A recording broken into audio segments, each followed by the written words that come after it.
My name is Anna, and today I have something very special for you. So to start out, this last fall, I would say, I was very lost in terms of my personal style. I felt like I was just all over the place. Nothing really went with each other in my closet, and it definitely occurred to me when I was doing my Everything I Made in 2022 episode, my previous episode. There was a lot of pieces that just didn't make any sense, and it's really hard to put together an outfit every morning when you walk into your closet and your clothes are just like all over the place in terms of like style and mood and what have you. So I took the time to just completely take everything out of my closet and start completely fresh. And I think that's helped me a lot, especially just going into this new year. I feel like because my closet and wardrobe is a little bit more organized now, that I think my mind and my vision for what I want to make this coming year is a bit more organized as well. And I thought that would be a fun thing to share with you all, my process to get to this point, because it is something that I've been doing for a while now. Since I moved into my new house, I had my focuses on so many other things, and I wasn't able to reorganize my closet the way that I like it to. So that's what this episode is going to be about. I do have some finished objects in knitwear that I'm going to show you towards the end of this. So if that's what you came here, you can jump to this time frame right here and you can see what I'm working on. But in the meantime, for those of you who want to just maybe have some tips and tricks on how to find your own personal style and how to have it be a bit more organized, and that way it'll help you also kind of figure out what you want to make this year, then I suggest you stick around and we'll get right into it. I want to first talk about the background that I have in this, because I do actually have a lot of experience with stuff like this. So I basically have been working in fast fashion since I was like 18 years old. I worked for a company called Gilly Hicks, which was Abercrombie & Fitch's lingerie line. And then I worked at Forever 21 for a few years. And then I worked at H&M for almost 10 years. And it was my time at H&M where I definitely learned the most. I know that working for fast fashion is like, or fast fashion in general is like an evil thing. And I know it kind of contradicts us as slow makers, but I did learn a lot, and the job that I had while I was at H&M was a ton of fun. But the most important thing was the people that I worked with were absolutely wonderful, and I miss them so much. I was a visual merchandiser at H&M, and basically what that is I would do the big window displays and dress all the mannequins in the store, as well as merchandise the entire store. And I also opened up some high-profile stores for them as well, like down in New Orleans and in Chicago and New York. So I got to travel a lot with them as well and kind of do my thing, merchandising, training. I was a big trainer for people as well. I worked at Mall of America, which, if you are unfamiliar, it's, I believe, the largest mall in the US, but I think there's a couple malls that might be bigger now. Anyways, it's a huge mall, has a lot of high traffic, like that mall is not dying at all. And so it was essentially like a flagship store that I was working at. And usually we would like carbon copy pages that were given to us on how to merchandise and dress the mannequins. But at our specific store, we were given mood boards, and we were required to extract all of the patterns in those mood boards to bring out the mood and the vibe on the mannequins and in each little section of the store as well. So I received a lot of training on specifically mood boards and how to create them and read them, but I also trained a lot of people on them as well. And I'm surprised it took me this long to do a video like this, because it is something I'm really passionate about, and I think I have a pretty good handle on it as well. So with that experience, I've kind of translated it into my personal home, specifically my closet and how I dress myself. Basically, I merchandise my closet as if it's a store, and then I dress myself as if I'm a mannequin. But something that's really key and important to be able to do that is to have a clear vision of what look or vibe you're trying to achieve. So that's where the mood boards come into play. So that's kind of where you need to start, is to kind of figure out what your style is if you don't know it already. I know for me, my style changes with every single season and even sub-seasons within the 4 seasons. So like for spring, it's very airy and bright and flowy and like light pastel colors. And then in the summer, it becomes a lot more earth tones. And in the fall, it kind of tends to be like gorp core. So very much like REI co-op. Pretty much anything you can find at REI is kind of like my fall vibe. And then the winter, I seem to get almost a bit more, I don't want to say corporate, but a little more worky. That's not a word, but like blazers and heeled boots and all of that. So my style is changing all the time, and I like to switch up my closet about 4 times a year to give it a whole refresh. And that's why I need these different mood boards throughout the year to kind of help give me a guideline on how to do this. Like I mentioned, in order to create a mood board, you need to kind of figure out your style. One thing that has really helped me these last few weeks that I started doing again is utilizing my Pinterest board. One of my best friends has really been working on hers a lot and encouraged me to do so, and I'm really happy because it really gave me a lot of insight on what I feel is my personal style. So I encourage you to do the same. If you want to follow me on Pinterest, I will link it in the description box below. Some other forms of inspiration is obviously Instagram. We all know that. But if you're kind of trying to figure out what colors are suited for you, I know that the whole find your season, what's your seasonal color? I'm blanking. I think it's basically like, what season are you? There's certain colors for different seasons, and it's a guideline on which colors to choose based on you as a person.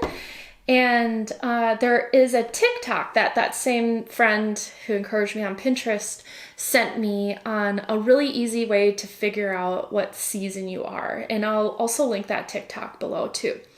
But I did it, and her and I actually have almost the exact same features. So like skin tone, hair color, eye color. So we are the same season. So she kind of did the hard work for me and figured out that we are like a soft summer or a soft autumn. And it's funny because all of the colors in the soft summer are exactly the colors that I'm feeling for this upcoming season. So I thought that was cool that it kind of coincided with each other. So if you are looking for certain colors on what you could wear, that's another thing that you could do. The next step is to kind of fine tune or curate all of this inspiration you are getting on your Instagram or Pinterest or wherever. And that's where the mood board comes in. And there's a lot of different apps out there, but they all cost money. I ended up making one off of a free trial, but I'm pretty sure you could make something even just Paint if you have a desktop, or Word, or I think even Canva probably has a mood board collage type template to use. So those are some resources you can have to make these mood boards. And for today, we're gonna go off of a mood board that I created. I kind of handpicked a lot of different colors that I was really feeling for this upcoming season, and some nature that inspired me as well. And I extract the colors out of the nature scene to kind of have it translate onto my body. The first thing you want to analyze with the mood board is what are the commonalities of it. So there are a lot of different aspects to this. One of the easiest things are what are the common colors of the mood board. And I'm actually going to pull mine up in front of me here. So with mine here, some really obvious ones are very neutral creams, light beige, but then there's also some pops of like dusty yellow and a sagey green. So those are the colors that are kind of common throughout. And in the center here, you can see that I added a nature scene that just really made me feel soft inside, and kind of just the energy that I want into my style this spring as well. Other themes are what type of materials are common throughout. So this one, being that it's still very cold here up in Wisconsin, there's a lot of knitwear. There is like padded material, so like kind of like quilted material, but we're also getting back into the flowy linen look, some denim. So ask yourself, what are those materials that you see common throughout? And that'll kind of help guide you on what materials you want to be using for when you're making your own garments in your wardrobe too. So if you're seeing a lot of mohair throughout your mood board, maybe that's a fiber you should go for when you're planning to make your next sweater. Or if you're a sewist, you see a lot of linens or canvas material, maybe that'll help you realize, oh, that should be a fabric that I choose in the next garment that I make. Fit is also a major commonality. In the mood board here, it's pretty obvious that what I was feeling this coming season is like very, very oversized everything, tops and bottoms. I know in the past there's been rules of like, if you're wearing something baggy on top, you should have something tight on bottom, or baggy on bottom, tight on top. For me, this coming season, I am really feeling just baggy everything. It's just cozy and earthy, and it's just what I'm feeling right now. So that's a very obvious theme throughout my mood board. And also consider the accessories that are in it. So I have a lot of beanies in here, and then there's like kind of the puffy half moon crossbody type bags. Kind of figure out what shoes are common. However, in mine, you can't really see any shoes. So it doesn't really apply to this one. And then finally, something very important is what are the common styling techniques in these photos. A lot of times people feel like they need to purchase all new clothes based on, I don't know, what their trends are, but really it ends up just being how are those garments styled. So I think one big example is button-ups. So I'm pretty sure everyone probably has some form of button-up in their wardrobe, but it's the way that you style it is kind of decides which trend it is. So I know this last year or two, it's been very popular to have the very oversized button-up that's kind of like falling off the shoulder and haphazardly buttoned. So if you were to put a button-up on just normal and button it all the way up and just have it straight, like that's gonna create a whole different look than the falling off oversized look for button-ups. So it's important to take a look at those styling techniques. And one thing that I used to train people when I was at H&M is, especially for doing the mannequins, when you're looking at the mood board or the examples of mannequins they give you, I tell them to start with the top and work your way down. So look at how they buttoned the button up, or how they tucked the shirt into the pant or not, or if they cuffed the pants at the bottom or not. So just starting at the top, working your way down, that is a very helpful trick on how to style yourself based on some inspiration that you see in your mood board.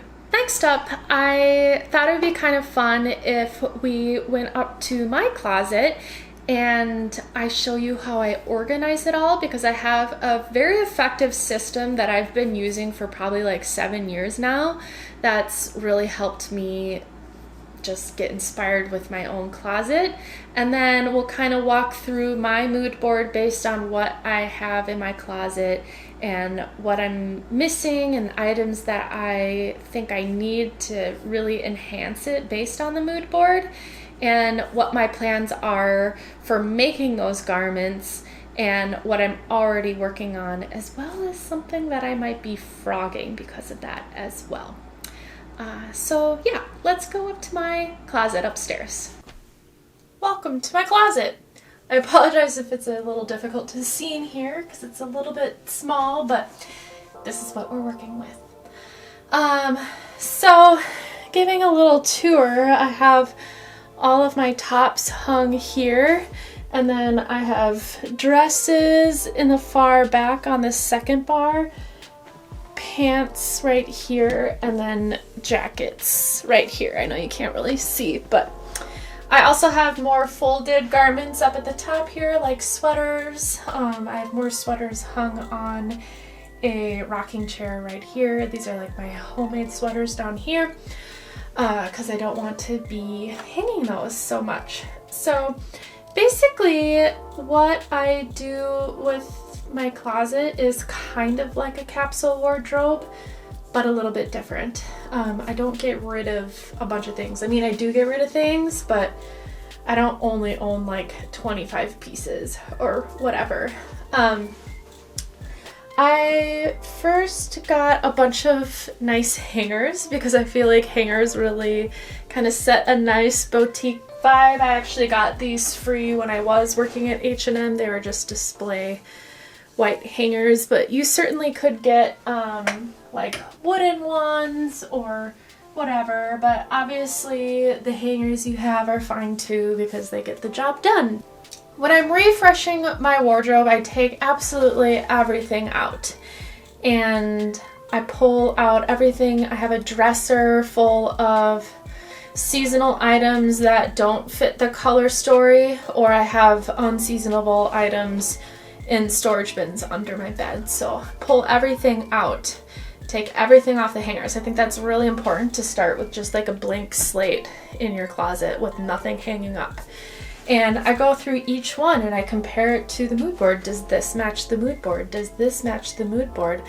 I also want to make sure that I don't have too much of one thing. I don't want just like all sweaters hanging up in my closet, because how am I supposed to layer that with any other pieces as well?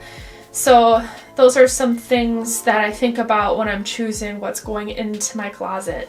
And then I organize within my closet which type of garment it is. And that's kind of how we focus on merchandising when we're working in a store too.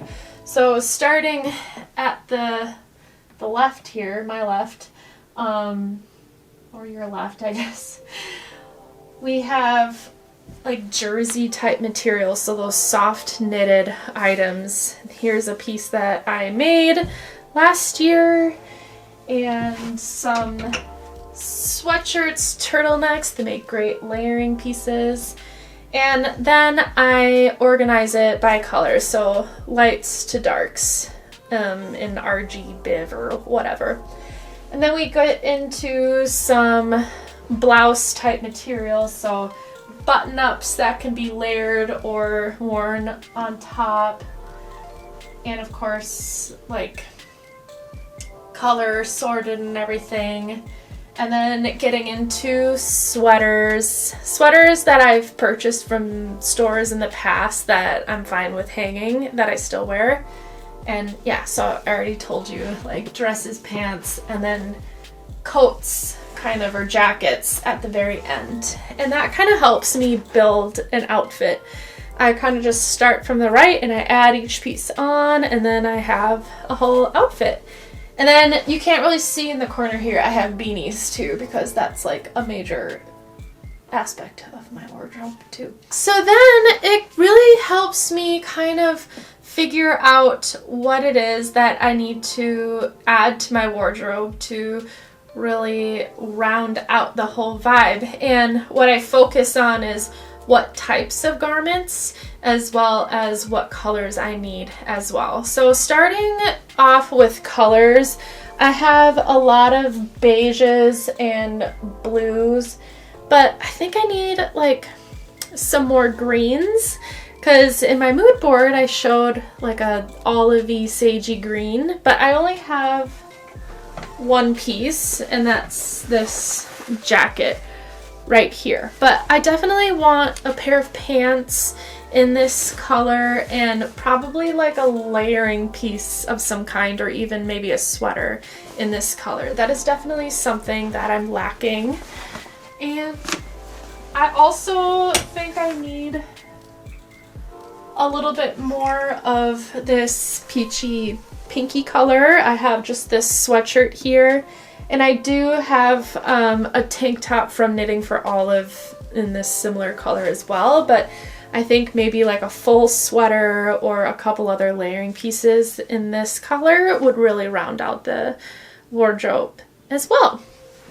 So finally, what else I need to consider that I need more of is a wide leg pants. I still have a few like straight leg skinny type jeans.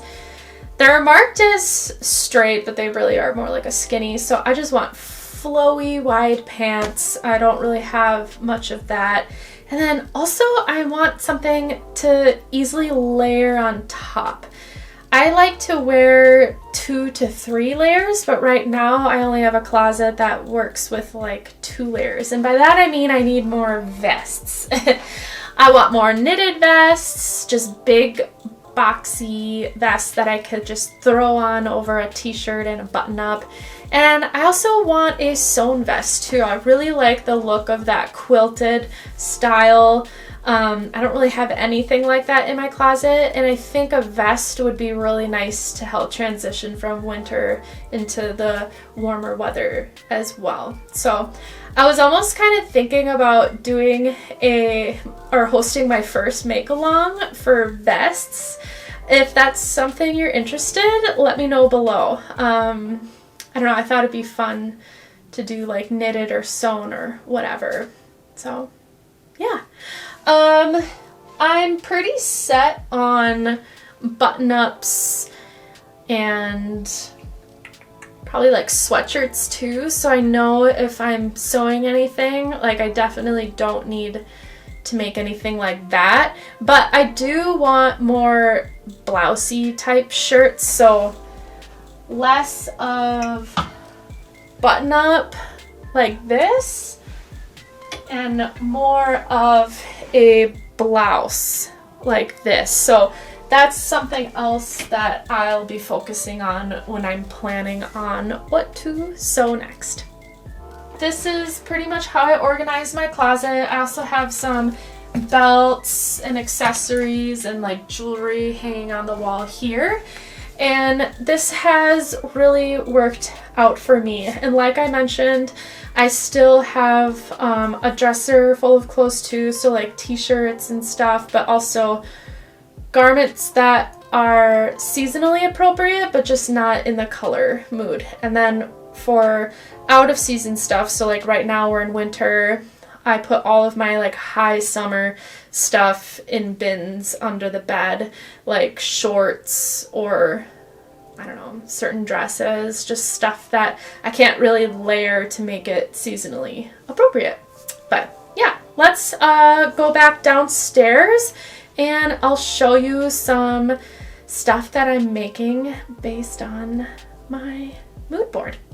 Like I mentioned in the beginning of this episode, I have a few knit whips that I want to show you, something that I might be frogging as well as a finished object. So I kind of want to start with what I'm frogging because it was a little difficult to make this decision, but that's what really helped, or that's what the mood board really helped me with. And so I'll just go ahead and show you. This is the garment that I don't know if I'll be finishing it. I think it's a really cool piece and the pattern is so well written. This is the Off-Grid sweater by Rose Knitwear. But the whole time I've been making this, as you can see, I have almost the whole body done.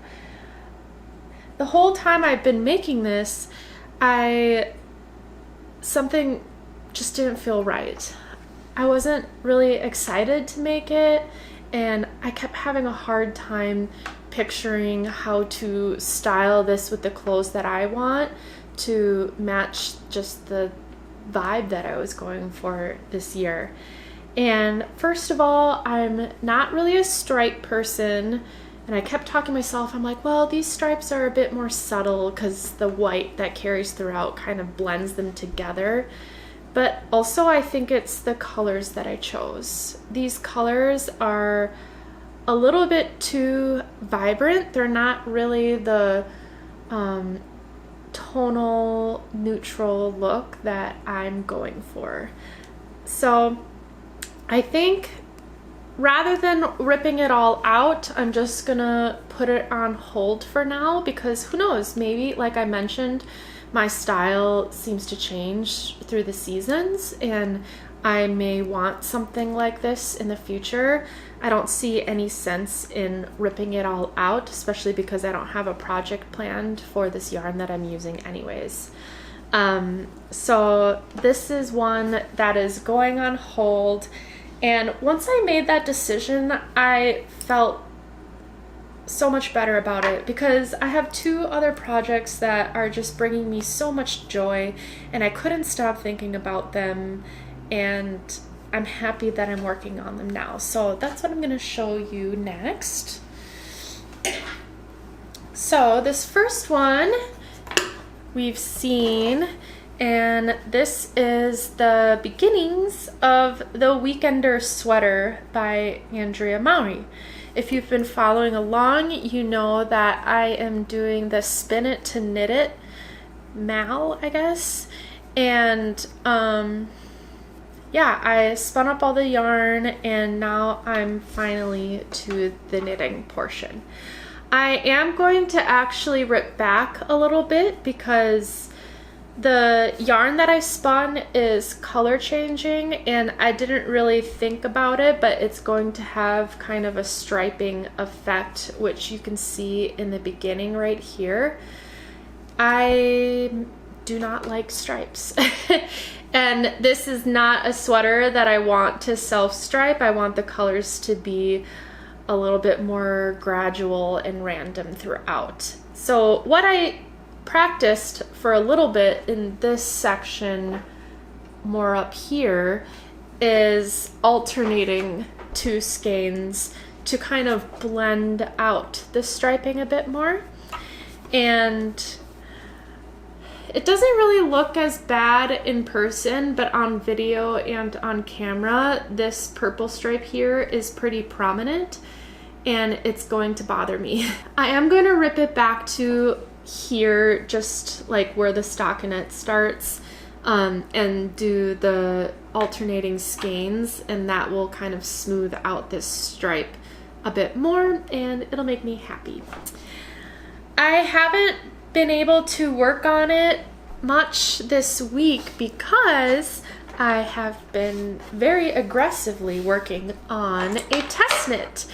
I think I mentioned in a couple episodes that I was able to get accepted for the Lanark test knit by Rebecca from the Creabea, and I am having so much fun. So first, I'll just show you. It's kind of at a weird spot that's hard to show off, but this is where we're at. So I have the collar up here, and then this is actually the back side and shoulders, and I'm about to kind of join in the front to create the zipper down the middle. I'm gonna put a picture here so you could see what it's supposed to look like, because how are you supposed to tell what this is based off of this little scrap? The yarn I'm using, I am so in love with. I think it's just spot on based on my mood board, and it's squishy and fluffy and I love it so much. So this is the Good Wool by Purl Soho. I needed to get 4 skeins of it for this garment. I'm almost done using up the first skein for this piece. I still have a little bit left, and it's a folded collar, so I think I got quite a bit done for just using 1 skein. The color of this is Lemon Meringue, and I believe it's just 100% wool. Yep, 100% Andean Highland wool. I really highly recommend this yarn. I love working with it. There's another test knitter who's also using Good Wool, and Rebecca herself was going to use it too, but she wasn't able to get gauge, so she went with a different yarn, I believe. I also wasn't able to get gauge, and I had to go up a needle size or 2. But I think with that, coupled with a little bit of aggressive blocking, I'm going to be able to get the dimensions that are required for the size that I'm knitting, which is size 5 if anybody is interested. Okay, so those are the 2 things I'm working on, but I did just finish something last night that I'm so excited about. I have not sewn since I moved into my new house, which was last June, and I can't believe it's been that long since I've sewn any garments. But I finally got my Sojo back, and now that I'm just so inspired with the future of my closet and my style, there are just so many things that I want to make. But I'm gonna go to a different location because it's pants, and that'll help me show it off a little bit better. All right, can you see me? Okay. If you see this cabinet right here, please ignore how messy it is. But anyways, these are the pants that I made, and I am absolutely in love with them. They are the Arenite pants by Sew Liberated, and I was inspired to make these after I saw Casey from Young Folk Knits post that she wanted to make them as well. I made quite a few modifications, but first I want to talk about the fabric that I made, or used to make it. I got this fabric on Black Friday or during that week from Blackbird Fabrics. They're like a fabric shop based in Canada, I believe, and I have sewn with this fabric before. I made a Hallen dress by Paradise Patterns, and I used a slightly different color. These color are Espresso, and I'm forgetting the name of them, of course. They are like a linen viscose blend, I believe. Yeah. And I did make quite a few modifications as well. So the first one being that I didn't want the ends to like cinch at the bottom. As we know with my mood board by now that a lot of the pants are flowy and more of a wide leg, and the Arenite pants, they all just kind of cinch at the bottom. And I'm just not really into that right now. So I omitted the knit bottom that comes in the instructions, and I actually added 2 inches to each pant leg portion to create this slightly more, it almost looks a little bit flared, but not too bad. So yeah, those are the modifications. And then one more modification that I want to make is with these pockets. They kind of just like billow out more than I want them to. It just makes my legs appear different or a little bit larger than they actually are.